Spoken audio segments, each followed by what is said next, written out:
नमस्ते।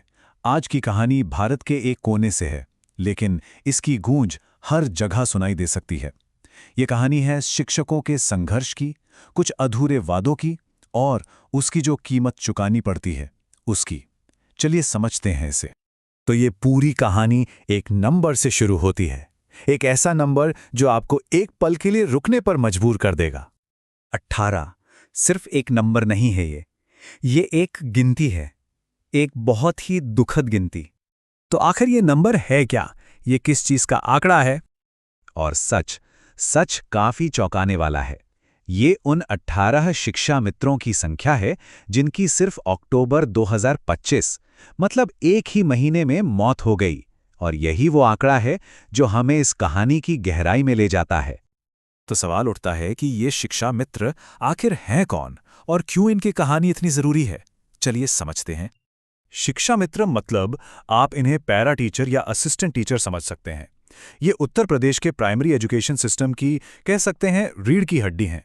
इनका काम है मेन टीचर्स की मदद करना और ये पक्का करना कि पढ़ाई हर बच्चे तक पहुंचे। और पता है, ये कोई छोटा मोटा ग्रुप नहीं है। पूरे राज्य में करीब 1,46,000 1.46 लाख शिक्षा मित्र हैं। सोचिए कितनी बड़ी संख्या है ये। मतलब एजुकेशन सिस्टम में इनका रोल कितना बड़ा होगा। तो फिर दिक्कत क्या है? अगर ये इतने जरूरी हैं, तो फिर इनका संघर्ष किस लिए है? असल में ये सब लोग एक बहुत बड़े फाइनेंशियल क्राइसिस से गुजर रहे हैं। इनकी सैलरी इतनी कम है कि घर चलाना मतलब बेसिक जरूरतें पूरी करना भी मुश्किल हो गया है। और सबसे बुरी बात, कई लोग तो अपना जरूरी मेडिकल इलाज तक नहीं करा पा रहे हैं, पैसों की कमी की वजह से। उनके यूनियन के जो लीडर हैं कौशल कुमार सिंह, वो खुद कहते हैं कि प्रदेश में काम करने वाले लगभग 1.46 लाख शिक्षा मित्र आर्थिक तंगी से जूझ रहे हैं। उनके इस एक बयान से ही अंदाजा लग जाता है कि यह प्रॉब्लम कितनी बड़ी है और कितने सारे परिवारों पर इसका असर पड़ रहा है। और देखिए, इस पूरी मुश्किल के बीच एक उम्मीद भी जगी थी। एक वादा किया गया था, लेकिन अब ऐसा लग रहा है कि वो वादा सिर्फ एक निराशा में बदल रहा है।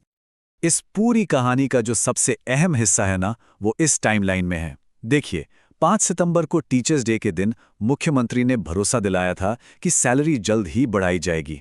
लेकिन आज 8 नवंबर हो गया, मतलब 2 महीने से ज्यादा का वक्त बीत चुका है और सैलरी बढ़ाने का कोई ऑफिशियल ऑर्डर कुछ भी नहीं आया है। और बस यही देरी है जो इस पूरे मामले की जड़ बन गई है। तो अब ये सिर्फ एक रिक्वेस्ट नहीं है, ये एक पब्लिक डिमांड बन चुकी है। उनका यूनियन खुले तौर पर सरकार को टीचर्स डे पर किया गया वो वादा याद दिला रहा है। एक ऐसा वादा जिससे हजारों लोगों की उम्मीदें और जिंदगियां जुड़ी हुई हैं। तो ये जो एक लोकल कहानी है, इसका बड़ा मतलब क्या है? ये हमें समाज के बारे में क्या बताती है? तो इस पूरी कहानी से हम क्या समझ सकते हैं? देखिए, ये सिर्फ कम सैलरी की बात नहीं है। ये उस कीमत की बात है जो इंसानों को चुकानी पड़ती है जब सिस्टम फेल हो जाता है, जब सिस्टम अपने ही सबसे जरूरी लोगों को निराश करता है। और ये कहानी सिर्फ इन शिक्षकों की नहीं, दुनिया भर के उन सभी एसेंशियल वर्कर्स की है जिन्हें अक्सर नजरअंदाज कर दिया जाता है। और आखिर में ये कहानी हमें एक बहुत जरूरी सवाल के साथ छोड़ जाती है।